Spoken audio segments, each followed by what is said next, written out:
Bienvenue dans 7 minutes dans la parole de Dieu. Depuis quelques temps, j'ai eu à cœur, conduit par l'Esprit Saint, de faire cette émission pendant 7 minutes où nous allons ensemble parler de la parole de Dieu, parler de tes Écritures, afin de pouvoir grandir ensemble dans la foi. Car il est important de pouvoir grandir dans la foi, de pouvoir bâtir notre vie dans la foi en Jésus-Christ. Et je prie mon désir le plus cher, c'est que vraiment nous tous nous soyons, toi comme moi, que nous soyons restaurés. Parce que quand je suis assis ici pour parler de Jésus-Christ, c'est l'Esprit Saint qui prend le contrôle. Et lui aussi, il m'enseigne à travers ses écritures, à travers ses enseignements. Des fois, je prends le temps de l'écouter et moi, je suis encore béni par ce qui sort de moi, par la grâce de Dieu. Donc, j'ai vraiment eu à cœur de pouvoir faire cette émission. Je prie que vous soyez restaurés, que vous puissiez écouter, que vous soyez bénis. Et que nous puissions ensemble gagner dans la foi en Jésus-Christ, que nous puissions ensemble nous préparer à le recevoir, car il sera là bientôt de retour. Donc, et je sais de tout mon cœur que nous sommes ensemble restaurés, que nous sommes bénis par tous ces enseignements. Donc, depuis quelques temps, nous avons parlé de quatre choses qui prouvent que tu as vraiment donné ta vie à Jésus-Christ. Quatre choses. On a parlé du temps, on a parlé de ton cœur, de tes finances et que tu le serves. Donc, aujourd'hui, je vais commencer une nouvelle série que j'appelle quatre choses. Quatre choses qu'il faut faire, qu'un nouveau converti doit faire. Quatre choses à pratiquer pour un chrétien qui est né de nouveau. Quatre choses qu'un chrétien qui vient de croire en Jésus doit pratiquer pour une vie de succès, une vie de succès avec Dieu. Il y a quatre choses, il y en a plusieurs, je crois, il y en a plusieurs, mais c'est comment j'ai pu par la grâce de Dieu découvrir. Ce sont ces quatre choses et que je prie que toi et moi nous puissions ensemble les explorer et les pratiquer pour que le corps de Christ soit béni et restauré. Donc écoute jusqu'à la fin et nous allons voir aujourd'hui la première chose qu'un chrétien doit pratiquer, doit faire, qu'une personne qui est née de nouveau doit faire.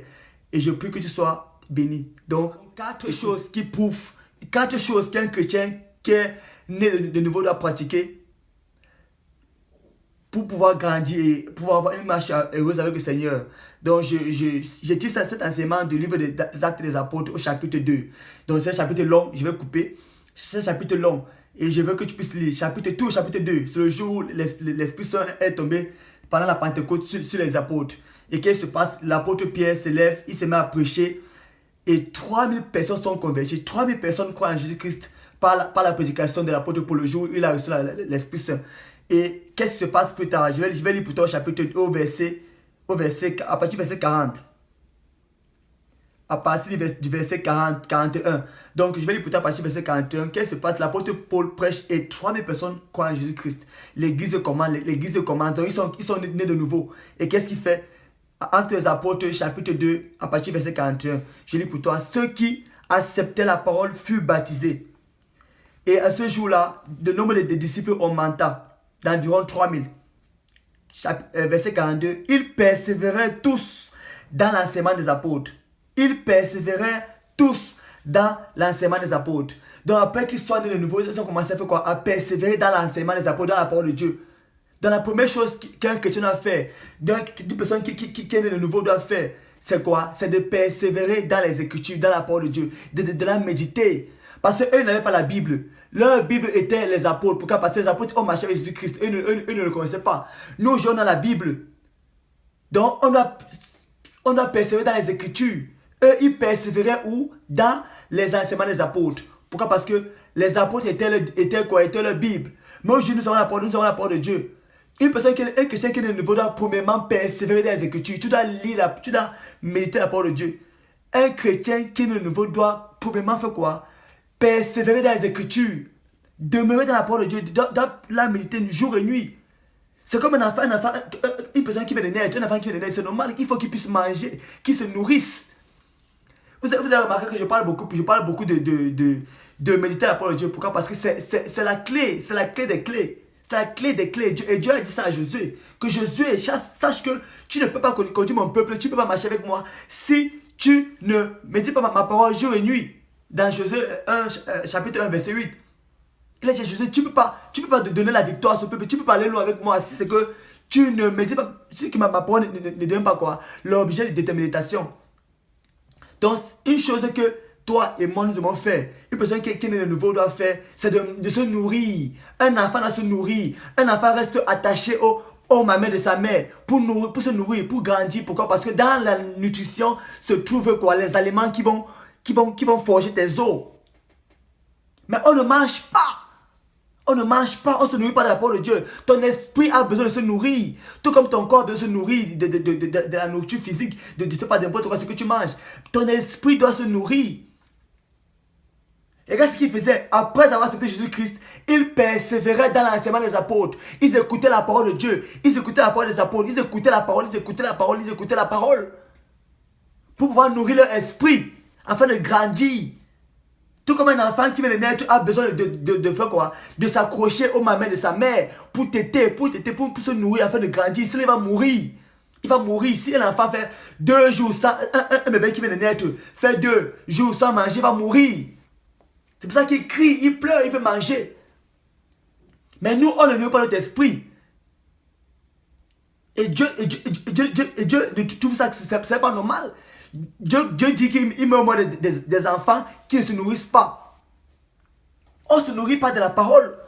Jour et nuit, tu dois méditer, tu dois manger la Bible, tu dois manger la parole de Dieu, les Écritures.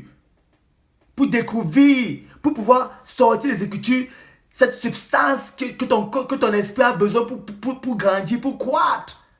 Tu dois méditer la parole de Dieu. Et je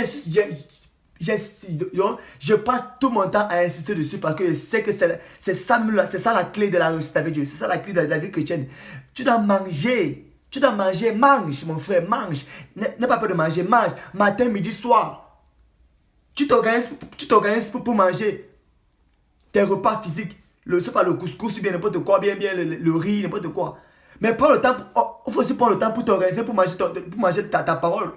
Pour manger quoi, dans la nature de ton esprit. Et c'est pour ça que Jésus-Christ, avec sagesse, a dit que l'homme ne se nourrit pas seulement de pain, mais de toute parole qui sort de la bouche de Dieu. Quand il dit l'homme, il parle de quel homme? Le corps physique a besoin du pain. Mais le corps, le spirituel, l'homme, celui qui est né de nouveau. Quand tu crois en Jésus-Christ, c'est ton esprit qui est né de nouveau. Il naît de nouveau. C'est pour ça que tu appelles ça nouvelle naissance. Pour dire qu'il y a un processus par lequel tu dois manger. Ton esprit a besoin de manger la parole de Dieu. Il n'y a pas d'excuse à ça. Il n'y a pas d'excuse à ça. Ton esprit doit se nourrir. Jour et nuit, matin, midi, soir. Tu dois te nourrir pour grandir, pour te développer, pour que tes os se forment, pour que ta chair se forme, pour que ton muscle sorte. Tu dois te nourrir. Mais les fils de Dieu ne se nourrissent pas de sa parole. Dès que le grand jour de la Pentecôte, le jour où l'Esprit Saint revient en l'homme, l'apôtre Paul prêche l'évangile. 3000 personnes acceptent l'évangile. Qu'est-ce qu'ils font après ça? Ils persévèrent. On dit persévérer.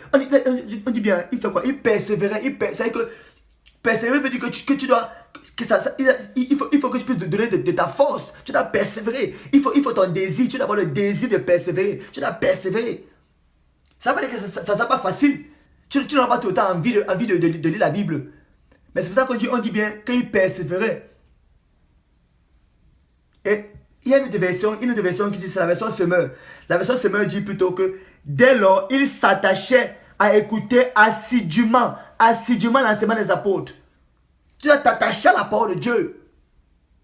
Ça, c'est la version Semeur. Mais la version Parole vivante dit qu'il persévérait dans l'enseignement des apôtres. La version Semeur dit qu'il faut quoi? Qu'il faut s'attacher, qu'il s'attachait à écouter assidûment, avec attention, dans le désir de comprendre, de connaître. S'il te plaît, il faut lire la Bible. Il faut la méditer jour et nuit.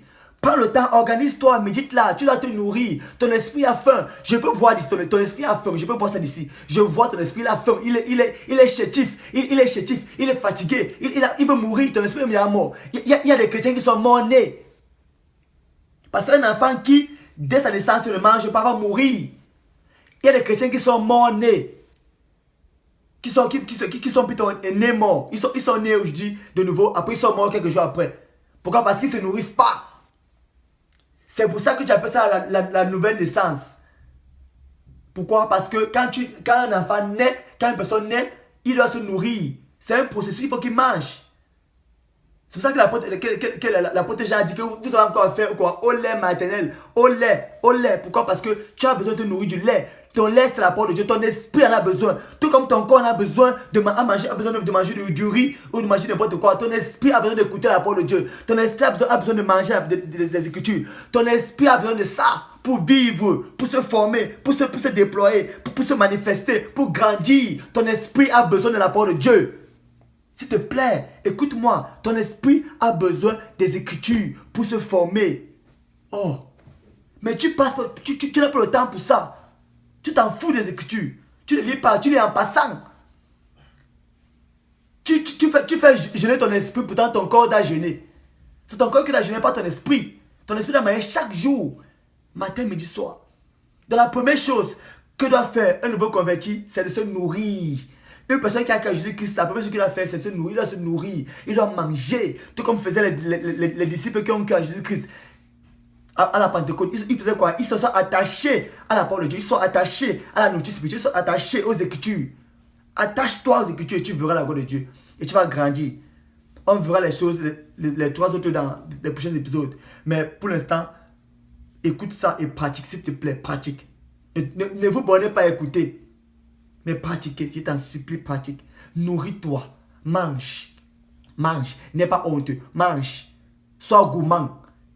La Bible dit que la Bible refuse les excès de table. C'est vrai, mais ça c'est pour le corps. Mais pour ton esprit, Dieu dit, mange, sois gourmand, sois un gros mangeur. Nourris-toi de sa parole, mange. Jésus-Christ a dit que l'homme ne vit pas seulement du pain, mais de toute parole qui sort de la bouche bénite de Dieu. Que Dieu vous bénisse abondamment. Je vous aime tellement et je peux que vous puissiez pratiquer. Mangez, soyez gourmand, mangez. Mangez. La Bible refuse les excès de table du corps, mais pas les excès de table de l'esprit. Nourrissez-vous de la parole de Dieu et vous verrez la gloire de Dieu. Votre serviteur, Enim Bella, toujours rempli de joie pour vous apporter la bonne nouvelle de l'évangile, pour vous apporter la nourriture de la parole de Dieu, afin que vous soyez restaurés. Bonne soirée, à bientôt.